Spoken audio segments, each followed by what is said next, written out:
They say Hollywood knows fear, but what happens when even Hollywood gets scared? Japan did something no one expected. It whispered. It crawled. It haunted its way into the nightmares of the West. These stories weren't just scary, they were unforgettable. Crawling under your skin and never letting go. Tonight, we're diving into the twisted roots of terror that Hollywood couldn't resist stealing a glimpse at. So grab your blanket, turn off the lights, and let's see if you can make it to the end of this list without looking over your shoulder. 1. Ringu, 1998. A cursed videotape spreads death through whispers and static. They say curiosity kills the cat, but in Ringu, it kills anyone who dares to press play. Imagine this. A flickering TV in the dark. A grainy videotape playing strange, disjointed images, a well, a woman's hair, the sound of water dripping somewhere unseen. Then, the phone rings. A voice, cold and distant, whispers, 7 days. That's all you get before death finds you. What made Ringu so terrifying wasn't blood or jump scares. It was the quiet dread that seeped into your bones. Director Hideo Nakata didn't need to scream to make you afraid, he just let silence do the screaming. The movie follows reporter Reiko Asakawa, investigating the mysterious death of her niece, one of several teens found dead. Faces frozen in terror, her search leads her to the cursed tape. And when she watches it, she unknowingly starts her own countdown to death. The curse isn't just a plot device, it feels like a living thing. Breathing through static and shadows. Every phone ring after that feels like a death knell. Every reflection in the TV looks like it might blink. And somewhere, beneath all the layers of logic, the audience starts to believe, maybe curses can live inside machines. Then there's Sadako, the ghost who changed horror forever. She doesn't chase, she doesn't scream, she just emerges. Slowly, deliberately, when she crawls out of the television in that unforgettable final scene. It's not just the characters who freeze, it's you. Watching, realizing that the boundary between screen and reality has just been broken. What's chilling about Ringu is how it lingers after the credits roll. You start thinking about every screen in your house. Every moment of static, every unanswered ring. It's not about death, it's about inevitability. About something ancient, vengeful, and utterly unstoppable that's learned how to use your technology against you. Hollywood tried to capture that same terror in The Ring, 2002. And though it succeeded commercially, the original still feels rawer, colder, more personal. Ringu isn't just a movie, it's an infection of the imagination. It crawls in quietly, sits beside you in the dark, and waits. So, tell me, would you dare to watch the tape, knowing what happens next? Because the phone's about to ring, and this time, it might be for you.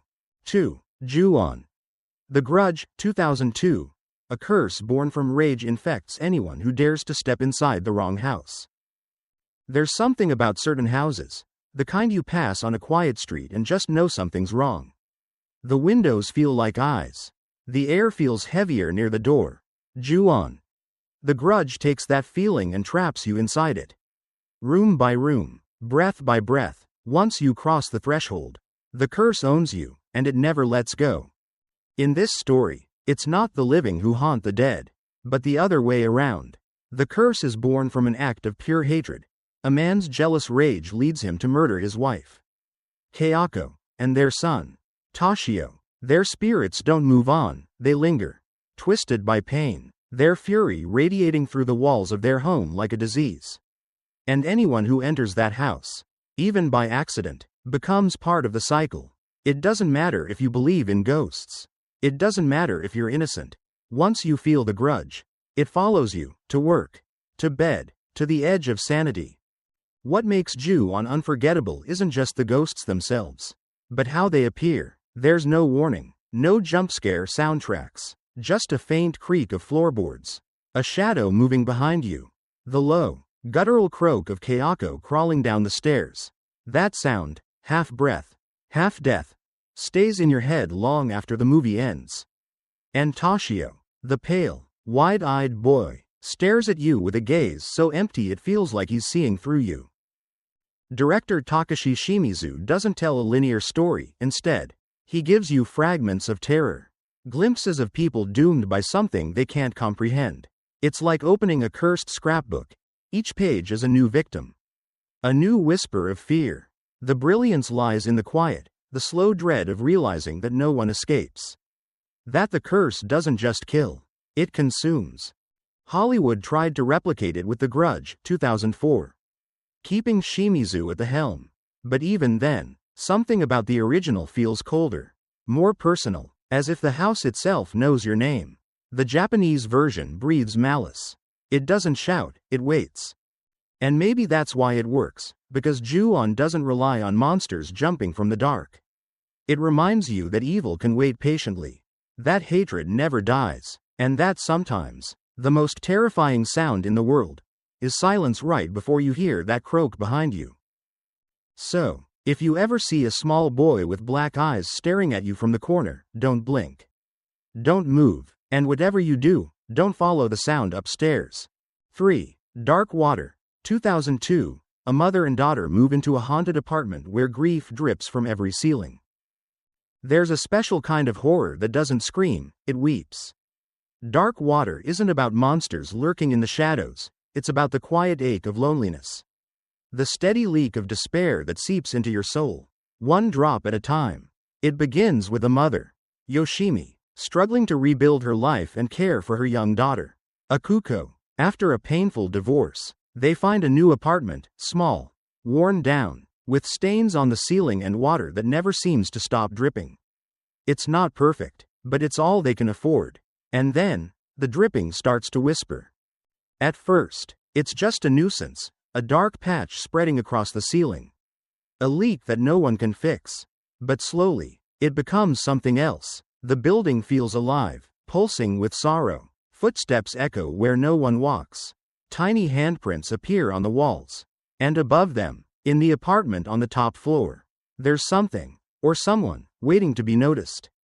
Director Hideo Nakata, who also terrified the world with Ringu, trades VHS tapes for leaking pipes and broken dreams. The water here isn't just physical, it's emotional, symbolic, an embodiment of grief and guilt that refuses to be contained. Every drop carries memory, and every reflection hides a face that doesn't belong. But beneath the ghost story lies something even darker, the fear of abandonment. The ghost of a little girl, Matsuko, isn't evil, she's forgotten, lost, drowned in both water and neglect. And Yoshimi, desperate to protect her own daughter, finds herself drawn into the ghost's pain, as if motherhood itself is a curse passed from one soul to another. The apartment becomes a coffin of empathy, two mothers, two daughters, bound by sorrow that transcends death. The haunting isn't about revenge, it's about yearning. The ghost doesn't want to kill, she wants to be loved, remembered, held one last time. And that's what makes Dark Water hit harder than most horror films. It's not just scary. It's heartbreakingly human. When the Hollywood version arrived in 2005, it tried to replicate the chills. But the original remains unmatched in atmosphere. The Japanese version feels heavier, wetter, more suffocating. Every raindrop carrying centuries of sadness. So, next time you hear water dripping in the middle of the night, stop and listen. Maybe it's just a leak. Or maybe it's a lonely spirit, still waiting for someone to remember her name. 4. Pulse. 2001. When ghosts find the internet, loneliness becomes the deadliest virus of all. There's a strange silence that lives inside technology, a hum beneath the noise. A void behind every screen. Pulse, Cairo, 2001, takes that silence and turns it into something unbearable. Something that feeds on the isolation of modern life. It asks a question that feels even more haunting today. What if the digital world isn't connecting us, but consuming us? The story begins with small disturbances, people disappearing without a trace. Strange smudges on walls, computer screens showing ghostly faces for just a moment too long. Young people in Tokyo start receiving messages asking a chilling question. Do you want to see a ghost? And when they say yes, they don't die violently. They just fade, vanish into shadows, leaving behind only an outline of where they once stood. The city, once crowded and noisy, begins to hollow out, swallowed by something invisible, something spreading through the very networks meant to unite them. Director Kiyoshi Kurosawa doesn't rely on blood or cheap scares. His terror creeps in slowly. Through dim rooms and empty corridors. He paints loneliness like a plague, showing a generation so lost in connection that they forget how to truly feel. The ghosts in Pulse aren't monsters, they're echoes of despair, trapped between worlds, trying to escape their own solitude. They don't want to kill, they want company. They want someone to share their eternal emptiness. One of the film's most haunting scenes unfolds when a young woman walks into a dark room where a ghost stands motionless in the corner. It doesn't chase her, it just moves, slowly, awkwardly, like it's remembering how to be human. And as it turns, its face, pale, empty, filled with bottomless sorrow, asks a question you can't unhear. Why are you still here? By the time the film ends, Tokyo is a ghost city. The internet, once a symbol of progress, becomes a gate for the dead. And maybe that's the most terrifying part. Pulse doesn't just scare you, it predicts you. The loneliness it showed in 2001 feels eerily familiar now. In a world where screens glow late into the night and silence grows louder behind every message. Hollywood tried to capture it in the 2006 remake. But the subtle dread of Kurosawa's version couldn't be replicated. The original isn't just a horror film, it's a warning whispered through static.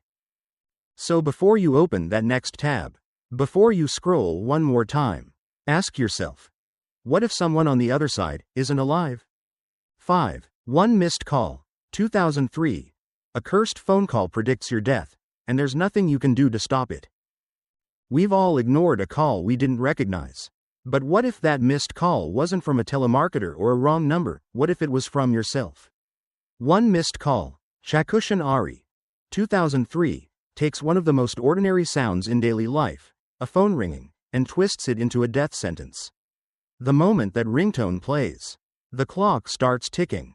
It begins innocently enough. A group of friends. Laughter. Late night chats. Then one of them receives a voicemail, from her own number. Dated 2 days in the future. She listens. It's her voice. Panicked. Screaming, and then silence. Exactly 2 days later, she dies at the exact moment the message predicted. Her friends try to shrug it off. But the calls keep coming. Each new victim hears their own death before it happens. The phone becomes an omen. And every vibration feels like a heartbeat counting down. Director Takashi Miike, known for pushing the limits of fear, doesn't rely on shock or gore here. He crafts a creeping sense of dread that grows with every unanswered ring. What makes One Missed Call so disturbing is how it plays with the idea of technology as something intimate.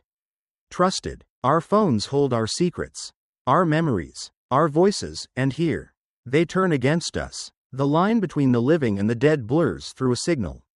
A ringtone, a simple connection. But beneath the horror lies something tragically human: neglect, abuse, and the echoes of pain passed down through generations. The curse isn't random. It's born from the anguish of a child whose cries went unheard. Her spirit doesn't just haunt, she calls out, demanding to be acknowledged. Each death is a message no one wanted to receive, a reminder that ignoring suffering doesn't make it disappear. The film's tone is thick with loneliness. That distinctly Japanese kind of melancholy where technology becomes a mirror for isolation. The deaths aren't explosive, they're quiet, eerie, inevitable, and by the time you realize the truth behind the curse, it's already too late. You can't block the number. You can't hang up. Hollywood tried to mimic that eerie chill in the 2008 remake. But the original had something rawer, a sadness that seeps through the horror. Miike's version doesn't just ask what if you knew when you die, it asks what you do with that knowledge. And what it means when even your own voice turns against you. So go ahead, check your phone. See any missed calls? Because if you hear that ringtone next, it's already too late. 6. Shutter. 2004. A photographer discovers something sinister lurking in his photos, a ghost that refuses to be unseen. What if every photo you took captured more than just the moment? What if it captured what's hiding behind you? Shutter. 2004 begins with a flash, bright, ordinary, innocent, and ends with a darkness that sticks to your skin. It's the kind of story that makes you hesitate before taking another picture. The kind that whispers, something might be staring back at you through the lens. Tun, a young photographer, and his girlfriend Jane are driving home one night when they accidentally hit a woman crossing the road. Panic takes over. Instead of helping, Tun convinces Jane to flee.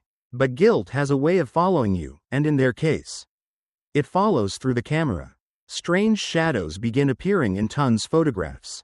Shapes that shouldn't exist, faces half-formed, a pale figure lingering where no one was standing. At first, Tun dismisses it, lens flare, lighting, technical errors. But soon, the weight becomes literal. His neck starts to ache. His shoulders feel heavy, as if something invisible is clinging to him.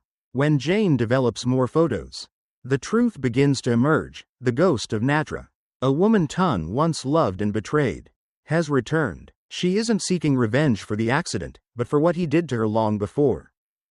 What makes Shudder unforgettable isn't the ghost itself, it's the guilt that gives her form. Every image becomes a confession. Every photograph a grave marker of secrets buried too deep. The haunting isn't about fear of death, but of truth, the unbearable kind that crawls out of your own conscience. The horror builds not in loud screams but in quiet moments, a camera flash revealing something just over your shoulder. The faint sound of breathing in an empty darkroom. The unbearable pressure of being watched by something you wronged. And that final scene, when Jane discovers the photos showing Natra perched on Tun's shoulders. The weight that's been haunting him all along, it's one of the most chilling reveals in horror cinema. When Hollywood remade Shudder in 2008, it had the scares but not the soul. The original Thai-Japanese collaboration carried a sadness, a heavy melancholy that lingered like the ghost itself. Because Shudder isn't just about seeing spirits, it's about what happens when your sins refuse to stay hidden. So next time you hear a camera click in an empty room, don't turn around too quickly. Some images aren't meant to be seen. Some memories never stop developing. 7. Apartment 1303, 2007. A young woman's dream home becomes a trap where the walls remember every scream. They say every apartment has a story, but some stories refuse to end. Apartment 1303, 2007, takes that simple truth and twists it into a haunting you can't escape. No matter how many times you move, imagine stepping into a new place, fresh paint, ocean view, the promise of independence, only to realize that something in the walls is watching, waiting, and whispering for you to join it. The story follows Sayaka, a young woman thrilled to finally have a place of her own. But the celebration doesn't last long. Neighbors whisper about the previous tenant, another girl who jumped from the balcony. Her death ruled as suicide. Soon after moving in, Sayaka begins hearing strange noises, footsteps on the ceiling, sobs from empty rooms, whispers echoing through the vents. At first, she thinks it's her imagination, or maybe just loneliness. But loneliness doesn't grab your wrist in the dark. Loneliness doesn't pull your hair when you sleep.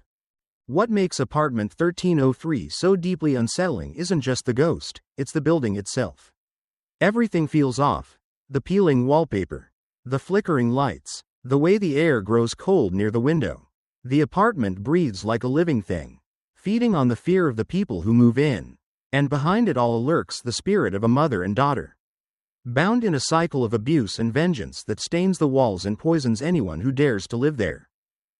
Director Ataru Oikawa builds dread the old-fashioned way, through atmosphere, silence, and suggestion. There are no cheap thrills here. Instead, you feel the tension growing like mold. Slow and suffocating, each scene feels heavy, damp, claustrophobic. The horror doesn't come from what you see, but from what you sense. The ghost doesn't chase, she waits. And somehow, that's so much worse. The film also carries a sadness that lingers long after the credits roll. The haunting isn't about random cruelty, it's about pain passed down, generation after generation. The mother's anger, the daughter's despair, they both linger in that apartment, repeating the same tragedy for anyone foolish enough to take the keys. Hollywood remade it in 2012 as Apartment 1303 3D. But stripped of its quiet sorrow, the story lost its soul. The original remains a melancholy ghost tale wrapped in domestic horror, a reminder that sometimes the scariest thing isn't what's inside the house, it's the house itself. So before you sign that new lease, take a second look around. If the rent seems too good to be true, Maybe it's not a bargain. Maybe it's a warning. 8. The Eye, 2002, after receiving a corneal transplant. A blind woman begins to see things that shouldn't exist, and some of them are looking right back at her. Have you ever wondered what it would be like to see for the first time, to witness the world in all its color, light, and motion? For Moon, the protagonist of The Eye, 2002, that miracle quickly turns into a curse. What begins as a story of hope soon spirals into a chilling descent where every shadow seems alive, and every reflection hides something waiting to be seen. When Moon opens her eyes after surgery, she expects to see faces, streets, and sunlight, but instead, she begins to notice flickers, ghostly figures standing beside the living, following them, whispering silently into the air. At first, she believes these are hallucinations caused by her new eyes adjusting. But how do you explain seeing people no one else can see? Or the faint, icy breath lingering in a room long after its occupant is gone? The truth, as she learns, is far darker than any medical explanation. The eyes she received once belonged to a woman who could see the dead, a gift or a curse that now passes to Moon. Every day becomes a tightrope walk between the living and the lost, as she's drawn into their unfinished stories. A child standing alone in a classroom, a faceless man in an elevator, a woman in white staring at her reflection, unmoving. Each vision is a cry for help or a warning. There's a quiet beauty in the eye that makes its horror even more haunting. The Pang brothers craft a world where fear doesn't scream, it lingers. The film plays with silence, distance, and light, letting dread bloom slowly until you realize you've been holding your breath. The ghosts aren't monsters, they're echoes, fragments of sorrow that bleed into the world of the living. And through Moon's terror, we glimpse something heartbreakingly human, the fear of seeing too much, of knowing what others can't bear to face. What makes this film unforgettable isn't just its scares, but its empathy. Beneath the horror lies a meditation on perception, fate, and the weight of other people's pain. Moon's journey isn't only about surviving the haunting, it's about understanding it. And in doing so, freeing herself from the eyes that see beyond life.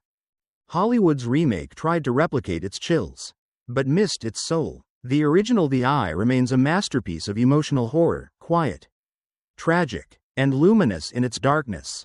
Because sometimes, the gift of sight isn't meant for the living. And when you finally open your eyes, you might wish you hadn't.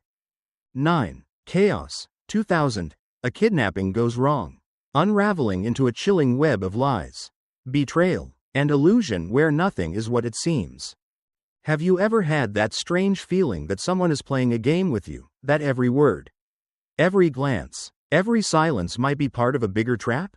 Chaos, 2000, thrives on that exact tension.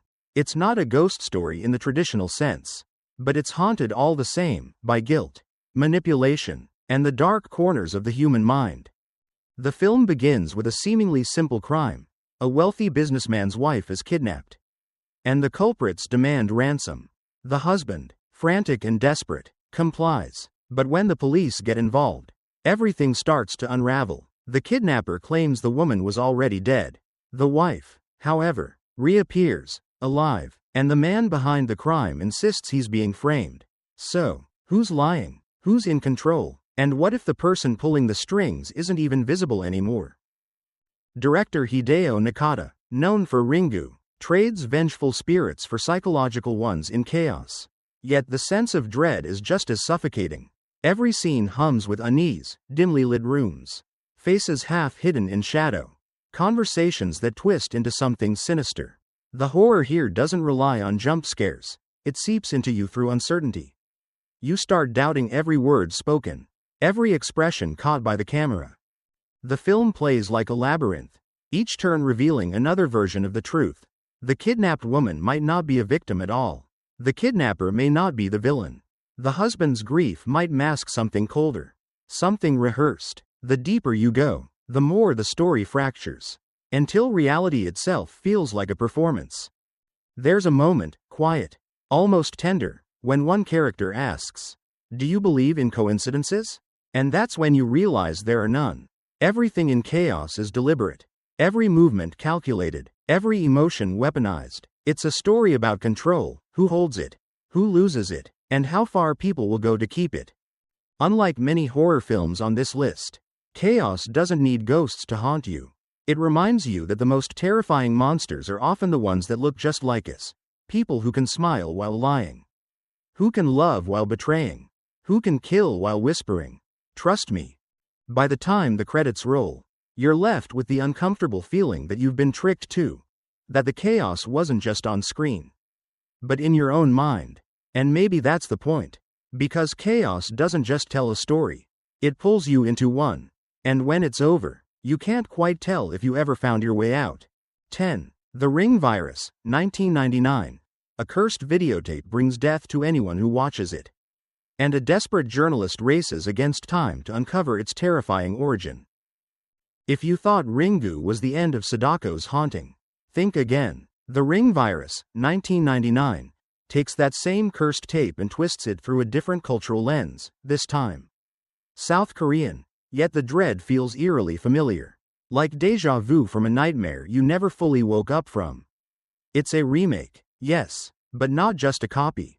It's a retelling that stares at fear from a different angle, peeling back the layers of what makes the curse so deeply human.